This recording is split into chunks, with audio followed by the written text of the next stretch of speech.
Hello, hello everybody. Welcome to the floor. And I've got all my board games off the shelves because today we're going to be tier ranking my board games. I think there's just under 30 here, and that's just base games, that's not including extensions. A modest sized collection. We're definitely constantly adding more board games to it. But maybe we'll find out from this tier ranking if there's any that we should get rid of to make space for new ones. Okay, so I want to take you through my categories, which I'm genuinely being so honest with you right now, but it wasn't until after I created these categories that I realized that you could use these exact same categories for sex. Like kind of creating your own will, want, won't list, but tier ranked. But we're not talking about sexual activity here. We're talking about board games, but clearly you can take the girl out of sex ed, but you can't take sex ed out of the girl. So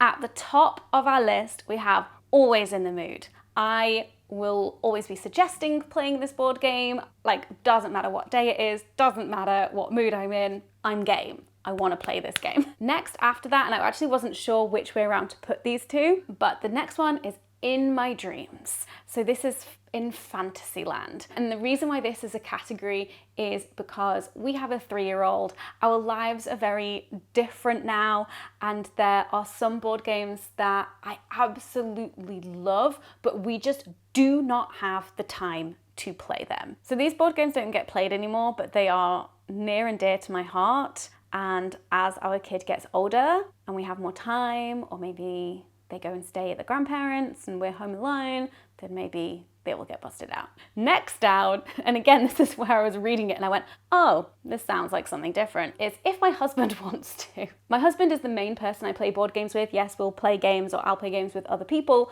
but for the most part, again, we have a toddler. We're playing board games at home together, the two of us. Like 90% of my board gaming is in that scenario. And so these are board games that I won't suggest, but if he suggests them, then I'm happy to play them and I enjoy it. Again, I can't not think about how you can just take this out of context and put it in a sexual context and it works. It works. Again, that will, want, won't list. Next up is Time and Place. Self-explanatory. I have to be in a certain mood to want to play these games. Oh, if you were looking for a definitive ranking, like an objective ranking of these board games are the best, these board games are the worst, you're not getting that here. This is entirely subjective in terms of my experience and wanting to play these games. That's the tier ranking we're doing today. And then second to last, we have Forgotten Faves. These are ones that we used to play loads, have played many, many times, but just do not get the airtime that they used to. We just never find ourselves reaching for them anymore. And then finally, I added a last one on there, that's Donate Pile, because I know for a fact that Dan has bought us another board game for our wedding anniversary. I don't know what it is. And there's a couple other board games that I want to get maybe around Christmas. So maybe we need to make some space. And there's definitely some here that we just don't touch. But before we get into actually ranking these bad boys, I want to thank this video's sponsor, Squarespace. So whether you are just starting out in the freelance world or you're a small business owner, Squarespace makes it super easy to create your own beautiful website, engage your audience, and sell anything from physical to digital products to courses, and even your time all in one place and all on your terms. I've been hosting my websites on Squarespace for years, my hannahwitton.com site, which has gone through many iterations and changes and versions over the years, but it's been super easy to make all of those changes and updates with Squarespace. And then also websites for the various different projects that I've had over the years too. I love buying a domain name and creating a website. But Squarespace makes it super easy. I am not a website designer, have no website design experience or training. And with Squarespace, you just pick a template that works best for you, and then you can customize it with all of your colors, your branding, your fonts, your images, your content, everything. And it's super duper easy to do. The vast majority of it is like filling in the bits that you need, uploading bits, and then dragging and dropping things in the right places. And Squarespace's new design intelligence empowers anyone to create their own beautiful, personalized website tailored to your needs using AI technology. And if you truly are starting from scratch, then Squarespace Blueprint is for you. It'll hold your hand through the whole process. You answer some questions, and from zero, it will build the whole website with you, guiding you through that process. And then if you want to get a bit fancy, there's a whole suite of visual design tools to create a really engaging website. There's tons of effects built in and ready to go on any Squarespace website and to suit whatever your brand, business, or purpose is. And you can get really fun and creative with it all. So if you are in need of a website for your business, for your new freelance work, for your creative project, whatever it may be, then head to squarespace.com to start your free trial. And then when you are ready to launch into the world, you can go to squarespace.com/morehannah to get 10% off your first purchase of a website or domain. Okay, it's tier ranking time. Right, we're not going to go in order of what's on the screen. We're going to go in order in terms of what I can grab.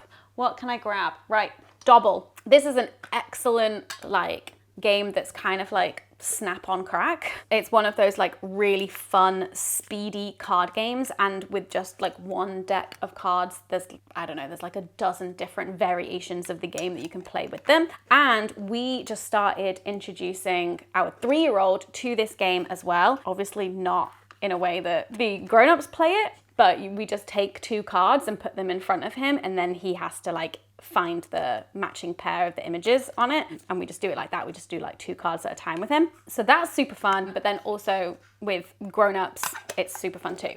However, this is a time and a place. It is time and place. It's just not one that we gravitate towards all the time, not always in the mood for like a screaming match, but do love it. And actually now that we've started to introduce Rowan to it, maybe it will like climb the rankings as he gets older as well. We will see. Right, we do have lots of little ones on the top. So we are kind of like going little first. Uno. I honestly don't actually know if this set of Uno has all of its cards because the toddler has gotten involved. Uno, honestly, for me, donate pile. Sorry.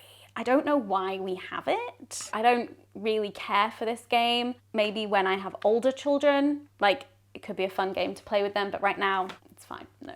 Werewolf. Okay, so you don't actually need cards to play this game. This is basically like Mafia or The Traitors. I actually don't know if I've ever played this with this card deck, but I have played Mafia a bunch of times. But this game, it's going in my dreams. I don't actually think I've played it since having a kid, because it involves having a big group of people and somebody willing to be the like story narrator, like the compere of all of the events, the Claudia Winkleman, if you will. Like post-pandemic, I went straight from like lockdowns to then having a baby. That's just not something that exists in my life so much these days. So in my dreams, if anyone wants to invite me to their Mafia party, like please do. I might not be able to come, but I would love some Mafia again in my life, or Werewolf. What have we got? Another card game on top of here. Ooh, Policy Odyssey. This is the card game of Simple Politics. I follow them on Instagram for my news.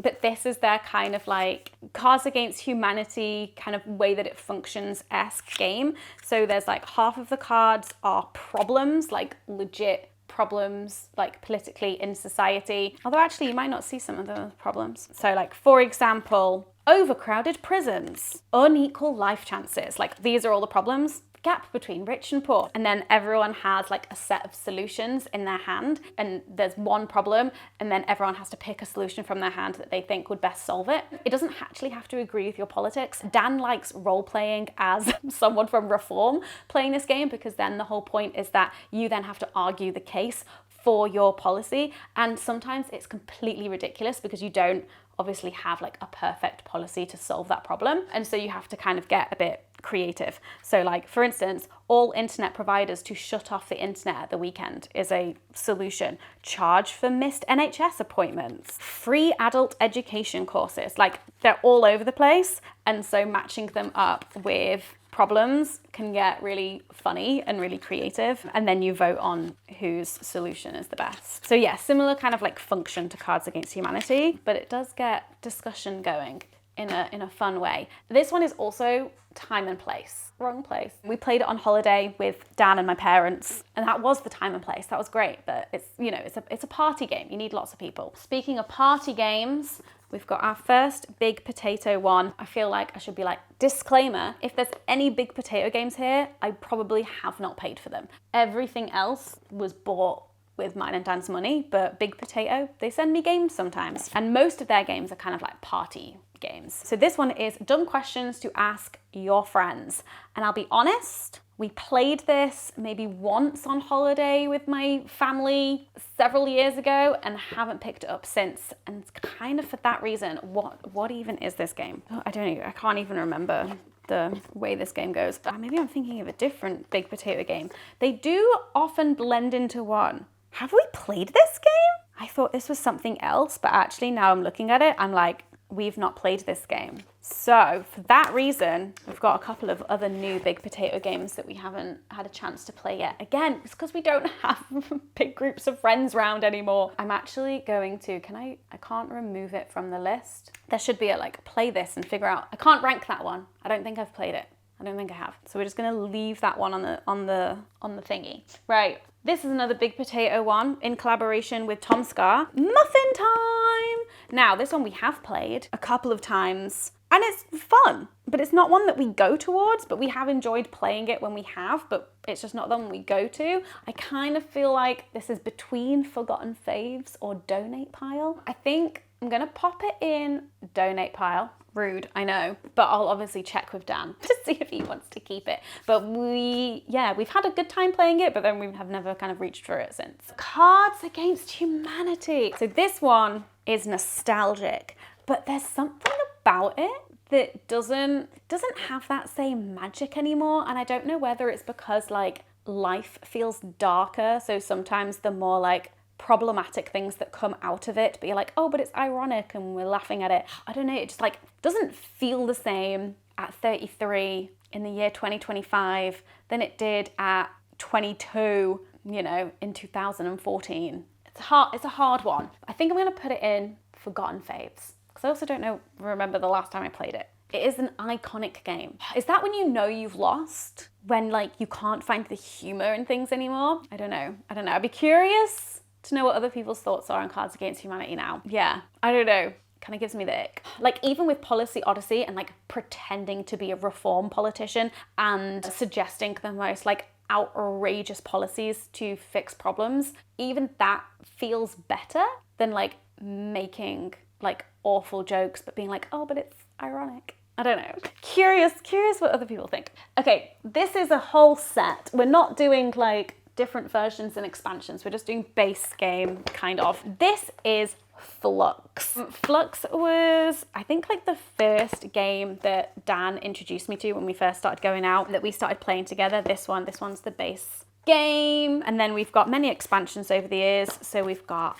Star Fluxx, which is all kinds of different sci-fi references, Zombie Fluxx, Monty Python Fluxx, Adventure Time Fluxx, and Marvel Fluxx. Overall, Fluxx is going in, do you know what? I was gonna put it in Forgotten Faves because we never play it anymore, but the truth is, I'm always in the mood. It's Dan that is not always in the mood for Fluxx. So for me, even though we very rarely play it, I'm always in the mood. I'm always in the mood for some Fluxx. I love this game. It's one of those games that builds in complexity as you play it, and every game is different. The Marvel and Monty Python Fluxxes, whatever.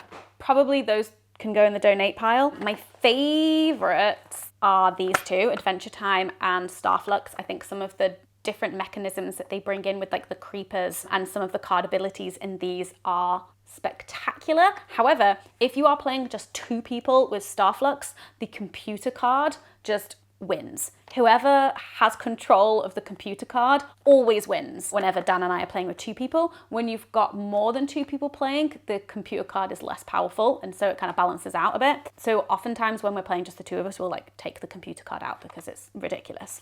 It's too strong, it's overpowered. This is Scythe. Dan got me this for my birthday several years ago because we were playing this before Rowan was born, or like when I was pregnant. Here's the thing, I'm very enthusiastic about board games and I love playing board games, but I'm not the kind of board game nerd who knows the technical terms for like what games are. Like, it's an adventure RPG. Like, I don't know. There's like technical terms for like what type of game this is in terms of the game mechanisms and play. I don't know them. So let me see, how do I explain how Scythe works? Is Scythe a 4X? Is that what it's called? 4X, where it's like expansion, extraction.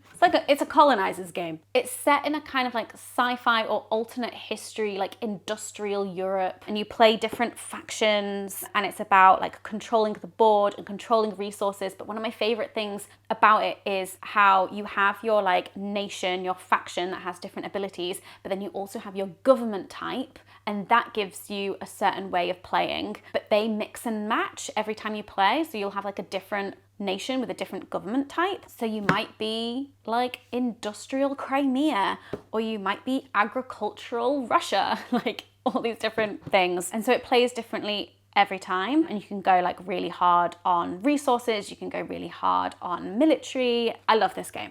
I love Scythe. In terms of the expansions, Invaders from Afar has just new nations that you can play. Great, love that. I'm trying to think. The Rise of Fenris, this was a long, like, competitive campaign. So rather than like each game being its own game, this was like a story over multiple games that I think we just managed to finish before Rowan was born, because we have not played this since. I think we finished it. Dan won, unfortunately. And then the Wind Gambit introduces these big floaty ships, airships. There you go, floaty ships, airships, that's what they're called. I don't know if we played this because I think this was right up to the line before I gave birth. But anyway, expansions aside, Scythe itself, let's put it down there, is always in the mood. Always in the mood. Suggested this the other night to Dan. He was not in the mood.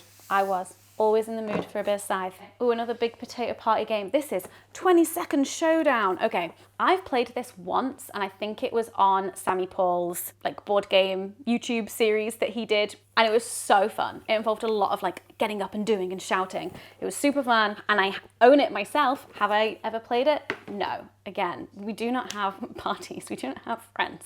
I think 22nd Showdown, honestly, I think it needs to go in the donate pile. Warhammer Underworld's Nightvault. This was another present from my husband. And this is one that we played a bunch and loved. This was like Dan's attempt to get me into Warhammer. It's very friendly for anyone who like doesn't want to do the whole like measuring, rolling dicey things and like the full terrain thing. It's like a contained board game of Warhammer. It's also been years since we played this. This one is going in Forgotten Faves because we do not play it anymore, but it was so fun. And actually I would be game for busting this out again. Yeah, it's the one with it's got hexagons. That's the playmat. I can't remember the rules of this at all. Ooh. Wait, there's cards that you play that probably have abilities. I don't know. I can't remember. Forgotten fave. Literally forgotten. But it was a fave. And I'm not getting rid of it because I have hopes that one day we will maybe play it again. We have on top Pass the Pigs. Now, Pass the Pigs was a favorite game of mine as a child, and this particular set of Pass the Pigs was actually given to me by one of my mum's friends when I was in hospital, when I was having my surgeries in 2018. There we go, little, what have I got? One on its back and one on its side. I can't remember what that means, but without the dot showing. How many points is that? Did I get any points? This game reminds me of like going camping with my grandparents. Similar way to like Yahtzee. If it's on its back, is that bad? Oh, a single razorback, 5 points. Oh, I don't know. I don't know. Anyway, we've never played these. I got them when I was in hospital. I actually didn't even play them when I was in hospital, and we've not touched it since. Rowan likes it. I don't know whether to put this in Forgotten Fave or donate pile. Where are you? Pass the Pigs. There you are. Donate. again, with Dan's permission. Munchkin! I love Munchkin. Munchkin's like a dungeon crawler? Is that a type of game? I want to call it a dungeon crawler because, look, there's literal, like, there's the doors to the dungeons that you knock in and you fight monsters and then you get treasure. It's a great game. It's one of those games that is not just about playing, like, you know, rolling the dice and putting down your cards and doing all of that. The thing that I think makes this game special to me is the way that it forces you all to interact with one another, because you can help each other out in your battles and you can negotiate for rewards. So you can be like, I'll help you fight that monster if the other person can't defeat it by themselves, but you have to give me one of the treasures. And then another person might be like, oh, I'll help you fight and I don't need any treasures, but they might have like another reason, like another benefit that they're getting from it. And so it's a constant negotiation. But then as well as helping each other, you could also sabotage each other. And it's just so fun. So yeah, the games where there's like talking involved and like negotiating and sabotaging, like I find those games really thrilling. Munchkin is one though that Dan and I can't play together. It's minimum 3 players, but if we do have at least one friend over, Munchkin, I'm always in the mood. I love Munchkin. So fun. Oh God, hello. Patchwork. This is a 2-player game that's kind of like problem solving. You each have your own patchwork tile that you're trying to fill in the squares, but all of the pieces are like lots of random different shapes and you have to take it in turns to like select your pieces, and you don't want gaps. You're like trying to get points. There's a way of like purchasing the different ones. There's like buttons of like the currency. Yeah, it's like thinky, strategic, problem solving, really fun, 2 players. And then you make your beautiful like patchwork during it. This is also a fun one that I'm playing with Rowan, but on a level that he understands, where we just take our tile, we take our playmat and put pieces on it and he tries to like put them all together like a puzzle. So that's really fun as well. Patchwork. Patchwork. Where am I putting you, Patchwork? I'm always in the mood. I'd happily play Patchwork anytime.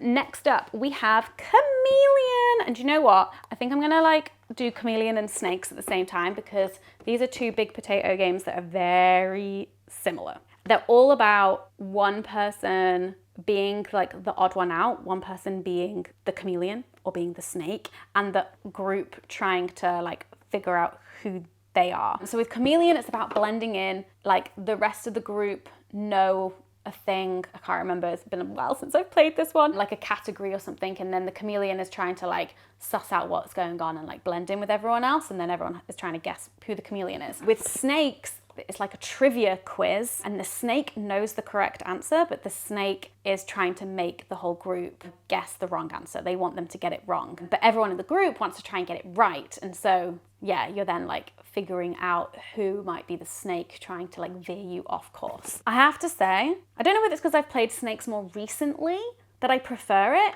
but I prefer it. I don't know if that's a recency bias thing, but Chameleon, I don't know. Chameleon stresses me out. Snakes stresses me out in a fun way, but Chameleon, I would say, actually, I don't particularly want to keep Chameleon anymore. But Snakes, however, is a time and place, like group, holiday, family, people are over. We had lots of fun playing Snakes at Christmas with my family, and my sister loved it so much that I bought her Snakes as well. Snakes is a big hit in the family. Chameleon, meh. Okay, next, Catan. Again, we have the 5 to 6 player expansion. Have we ever played it? No, because we got it right before our world shrank. But base game, Catan. I love Catan. Dan does not. But it is one that we have occasionally played if we have a friend over who wants to play it. But I'm gonna pop myself as always in the mood for Catan because I'm always in the mood. I love Catan. I would play it much more if Dan was into playing it. But I think one of the things I love about this is similar to Munchkin, where there's that like interaction and negotiation of like, I need some wheat. Can I have some of your wheat? I will give you like some ore. And then the negotiation and like figuring out the resources between you. Like, I love it. I love it. So fun. Let's go back over here. Carcassonne. This we got when our neighbor moved out and he had a bunch of board games and he was like, would you fancy any of them? So we picked up Carcassonne and I love Carcassonne. This is one where you're like building a pretty French town, there's roads and there's castles, and you're like trying to build things, but you can like screw other people over, which is a lot of fun. You can play it 2 players. And also this is another one that we do with Rowan, our 3-year-old, in a way that he understands it. So we like get all of the tiles out and just like, rather than doing the point scoring and the competitive element to it, we just do it together, where we'll like take the pieces, oh look, monastery, and like be like, okay, no, you can't put that there because that road ends, or like, oh, that's a castle, you can put, like, there you go, there's 2 roads, you can put those next to each other. So fun. And I think Carcassonne's also just like a really beautiful game as well, and it's a really easy one to teach to people when they come over. So Carcassonne for me, always in the mood, baby. Always in the mood. And the other funny thing, I mean, maybe less so now that I've got short hair, but Rowan thought that this was me and Dan. Can you see that? Can you see it? I mean, there's something there. Okay, Brass, Birmingham. My God, this is heavy. It's thin, but my God, is that heavy.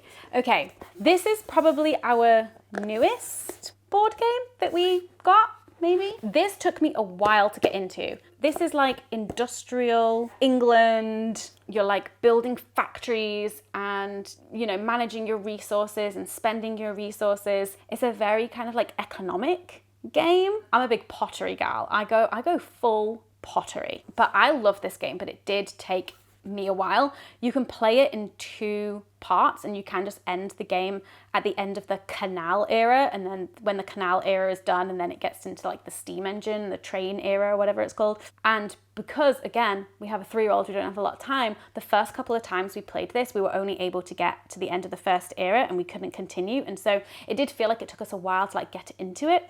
But once we'd played it the whole way through, I was like, I get it now. There was something about the rules and the resources and like how you're able to do things that it just like took my brain a while to grasp. But I love this. We've played it, just the 2 of us, a lot, but we've also played it with other friends, and there is a reason why this board game, I think, is like the #1 ranked board game on some website, Board Game Geek maybe. But I love it. I'm always in the mood. Dan less so. I'm always in the mood. There is a theme here, but we haven't got yet to the games that Dan is always in the mood for and I'm less so, so that'll be why. Oh, and actually, speaking of which, here we go. Wait, which one of these? Here's Six Siege. Rainbow Six Siege, the board game. I don't know. Oh my God, this is heavy. It's based on the video game Rainbow Six Siege. There we go. Oh my God, this is heavy. Also, look how ugly it is. I don't like this on the shelves. So this is a like fighty game where you have your different operatives. One of you is like offense, one of you is defense, and there's like a mission like defuse the bomb or rescue the hostage, and you're using your character's abilities to like get yourselves in position and move across the board. This is one, this goes straight into if my husband wants to. I will never suggest to play Six Siege, but if Dan wants to, I'm game and I have a fun time, but it's not my jam. I'm not really a fan of like deck building games where you like build your own personal deck with all the different abilities, which with the amount of different operatives that are in this game, because you then pick 5, I think, that you're playing with, I always struggle with that bit. I'm just like, I don't care. And then I don't quite know how to like build the best team, but whatever. Six Siege, it's fine. I enjoy it when I play it, but it's not my first choice. Boop! This is another 2-player one that's very like strategic and thinky, and another one that we kind of play with our 3-year-old, but obviously not really. So this is a very thinky game for 2 clever cats. This is also one that we've taken on holiday with us. We don't need the whole box. We've just kind of like put the pieces and the thing in the bag. But this is kind of like chess. This is the play mat. It's a nice little soft blanket, and you've got your orange cats and your grey cats, and there's kittens, and literally the aim of the game is to get 3 cats in a row. That's it. But every time you place a kitten, it boops every other kitten around it 1 space outwards. But kittens can't boop cats, but cats can boop anything. And if it gets booped off the edge, then it gets booped off the edge, and that gets back in your pile again. If you get 3 kittens in a row, those 3 kittens turn into cats. Then you're playing with cats. Anyway, I love boop. I love it. I love it. Am I always in the mood for it though? Yeah, no. Do you know what? I kind of put Patchwork and Boop together because I bought them at the same time, and they're both like 2-player kind of like thinky games. So maybe I move, oh God, it feels sacrilegious to put Boop in time and place. Is there a time and place for Boop? There is, I'm not always in the mood. Patchwork, I put them together. No, I feel like, but maybe it's because I've overplayed Boop. We've not overplayed Patchwork. And so that's why the itch for Patchwork is still there, because we've not played it as much as Boop. But we went really hard on Boop like last summer when we took it on holiday with us. And I feel like it's gotten less plays since then. Time and place for Boop. Right, Sentinels. This is a fun co-op superhero game, kind of like comic book style. There's a big bad and you all are playing a different character that has its own deck of cards of different abilities and you're all trying to fight the monster. This is one that is not easy. We very often lose this game or get very close to losing and it's looking dire and maybe one of us has died and then like one person or two other players are like carrying on and seeing if they can defeat the monster. Like it's one of those games where it like actually feels hard, which is good if you like that kind of game. This is another one that is if my husband wants to. Like I enjoy it when we play it, but I'm never the one suggesting it. But when we do have guests over, it is a good one for that. And the different like characters are very fun with their abilities. It can take a while, I find, to really like snowball with your character to kind of like unlock their magical potential. But when you do, it's very satisfying. But if the game ends before you've like been able to get their abilities like built up and off the ground, then it is just kind of like feels quite frustrating. Oh my goodness, where are we at? Where are we at? Okay, this big one, Zombicide. Okay, so this is another one that we got from our neighbor when he moved out. And actually we've not played it since we got it from him, but we have played it before at another friend's house because they had it. And I really enjoyed this. It's like a co-op, I think it was co-op, zombie game. You're trying to escape and kill the zombies. I think maybe you're just trying to escape, I don't know. So I can't really say too much about this. Like we've played it twice or 3 times with some friends years ago and we own it. Have we played it? No. I'm gonna put this one in time and place because clearly neither of us have like reached for it. Actually, how many players do you need? You're not gonna tell me? You're not gonna tell me? 1 to 6? You telling me I could play this by myself? Okay. Okay, well. Oh, where does that change? No, I think it's still time and place. It will get played, it's just, we just need to be in the right mood. We need to be in the right mood. We haven't been. This one is in the same category. We have played this previously with friends at their house, and then we got this from our neighbor, and we have not played it since. This is Pandemic. I think it's also co-op, another co-op game where you're navigating, guess what, a global pandemic.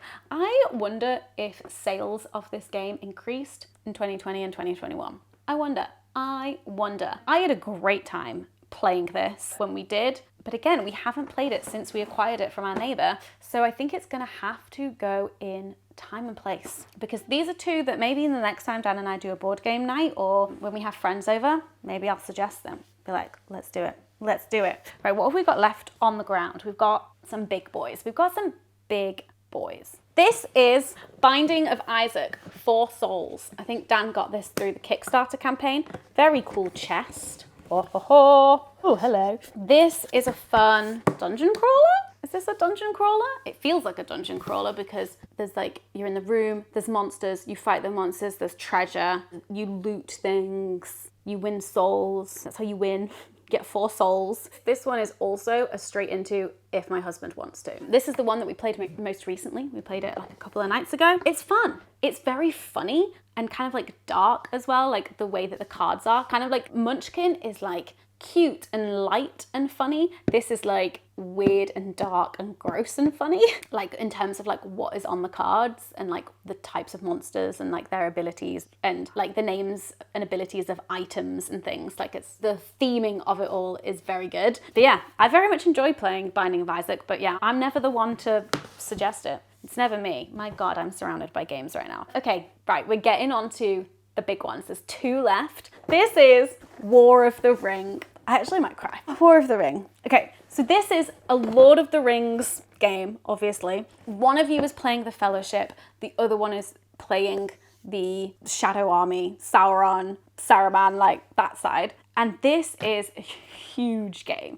It's a good while to set up and then like a good few hours to play. And then the expansions that we got are Lords of Middle-earth, which give you like extra Gandalf, Galadriel, and Sauron and Elrond abilities, and the rings of power. And then this is the Warriors of Middle-earth expansion, Shelob's spiders, the Servants of Sauron. So that is, I think, the humans who were on the ships at the end of Return of the King, that Aragorn, his folks, the Dunharrow, the dead men, the ghosty men, they're in here, and the eagles, the fucking eagles are in here, mate. Or maybe maybe the Servants of Sauron, maybe they're the kind of like the ones that ride the elephants? I don't know. Anyway, can't remember. Those are the lovely expansions. The main game is gorgeous. Huge map of Middle-earth, all of your pieces. It starts at the Council of Rivendell. And one of my favorite things about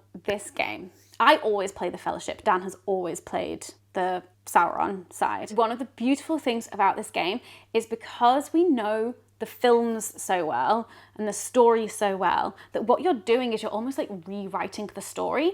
So you can kind of be like, you know, if you go through the Mines of Moria and the Balrog comes, but maybe Gandalf doesn't die in your game, you're like, yeah, you got through and you survived. Or maybe you actually avoid the Mines of Moria and you're going around. And so, I don't know, there's something that's so visual about it. Like you can picture the characters in your head, and you're kind of like, oh, this person died in this area, and like, oh, this, why am I getting so excited about the Fellowship dying? Like maybe Boromir doesn't die like at the end of Fellowship of the Ring. Maybe Gollum isn't with them, although strategically you do want Gollum because of his extra abilities with you when you're making that final climb to Mount Doom. But yeah, it's just so fun because every time you play it, it's like a different version of Lord of the Rings in terms of like where the characters are. Also, you can start all of your characters at the Council of Rivendell, but I think maybe it's in one of the expansions where you can actually start the characters in their hometown. So you can start Gimli up north with the dwarves, gathering people, like building resistance. You can start Legolas in like the woods with the elves. You can start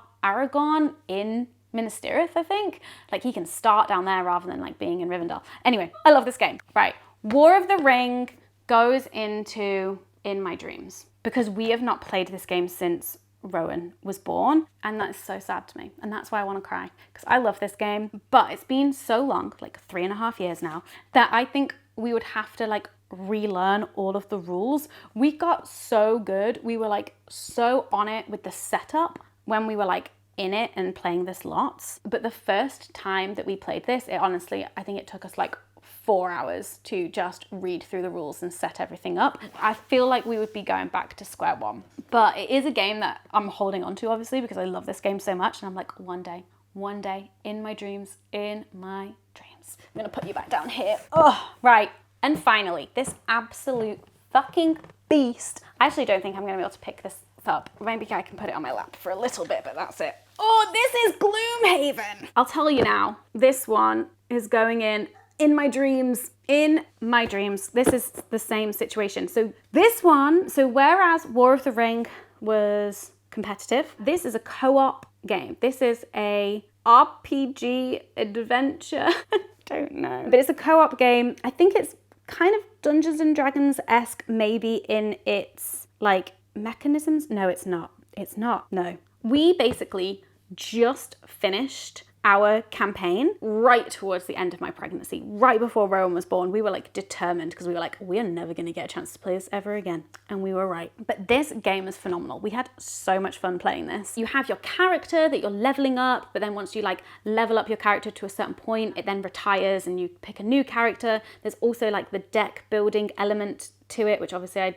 previously said I don't enjoy so much, but I kind of got into it in this game. I think because it's a long campaign, so you're spending so much time with the characters that it like made sense to me in terms of like your deck and your abilities. There's like mysteries that you're trying to solve in the world, but then you also like go on missions, and then you have like specific boards for whatever that like specific kind of like mission battle dungeon crawler-esque thing is. You're making decisions that like permanently alter the course of the game. So if you pick like one thing, that means that a whole bunch of options are not going to be available to you, and it like changes everything. You could decide whether you were going to be like evil or good, like all of these different things. It's so fun. And it's so clever and it's just brilliant. The other thing that we did with this game, because there are a lot of pieces to this game. There's so many pieces. Oh my God, it's all completely a mess, and some things are coming off. Oh my God, this is our like trying to work out the secret code. Don't look at this if you don't want Gloomhaven spoilers, but there was like some mad mysteries and like secret code to like figure out. I actually don't know if we ever cracked the code in the end. We call from the dust, from the aged boxes of those you have killed. What does it mean? I don't know. Anyway, I don't know how to show you this. Wait, let me, if I get this off. Oh my God, the memes. Right, this tray bit is kind of broken, but essentially there are so many pieces in this game that we bought a custom like laser wood built set for all the pieces, and the game itself cost over £100, and then these wooden pieces also cost £100, and then we had to glue them all together. But like, look at that. Oh my God, is it all gonna fall apart? These are all the like status tokens. Like, are you stunned? Are you strengthened? Are you weakened? Are you immobilized? Like those bits. All of the like stands are in here. This is like your character box. There's your character, and then inside are all the things that you need. I don't know, this was a thing. I don't want to mess it up because I think there was like a specific order that everything like had to go in as. Oh, look, oh my God, it's taking me back. Look at all these tokens in here did a thing. Anyway, it made playing it, because we played it so much easier, because we were able to set it up and put it away so much faster. And it's just super pretty. Amazing. Love, love, love, love, love. Gonna cry. But also we finished it. Like, you can keep playing, but obviously like not the whole campaign once you finished, but you can, I guess, like play just like the specific rooms to like do the little things. I'm like, could we play the whole thing again? I don't know if we could, because like we literally like added stickers to the map, so it changes the course of the thing. So I don't know actually how you'd like replay the whole campaign, but we're holding on to it because love. Did I put it in? Yeah, we're ignoring those bottom ones. What is that? Oh, Cards Against Gravity. I just played that one. I've not played that one, so I'm not including it. We're ignoring those final three. That is a double of Gloomhaven, and those two turns out I haven't played. Okay, we did it. Oh my God, this took longer than I expected. I don't think I was expecting to like talk so deeply about many of these games, but here we are. Looking at our overall tier ranking, I think it's interesting that I'm always in the mood for more than is in the if my husband wants to category. There might be some others than those main three that he's always in the mood for. I don't know, but Six Siege, Sentinels, and Binding with Isaac, those tend to be the ones that like he's always super keen to play. Whereas I'm more of a like Scythe, Brass Birmingham, Carcassonne kind of gal, like when it's the two of us. But yeah, this has definitely inspired me to make sure that we get round to playing Pandemic and Zombicide. I'm very curious about how you play Zombicide by yourself, and maybe I should do that. And then in our donate pile, I'm gonna have to check with Dan if he is on the same page as me, but Uno, Muffin Time, Second Showdown, Pass the Pigs, and the Chameleon. I don't know, we have the space for them. I think it's a kind of like, we'll hold on to, and then if we need the space, then we'll donate them. Those are the ones that would be the first to go, I would say. I'm also keen to play Nightvault, the Warhammer game, again at some point. And I'm also very interested to hear your thoughts on Cards Against Humanity. Has it lost its edge to you? Does it not hit in the same way that it did like 10 to 15 years ago? Right, well, I am going to put all these board games back on these empty shelves, and I hope that you enjoyed this video. I would love to hear in the comments some of your favorite board games, and also like based on my rankings and based on like what I've said about them, I would love to hear if you have any recommendations. Wingspan is one that is on my list, but Dan thinks that I wouldn't like it, and I'm like, how do you know? But he has always been very right in the past of like board games that I like. So we'll see. Thank you for watching, and I'll see you in my next video. Bye bye.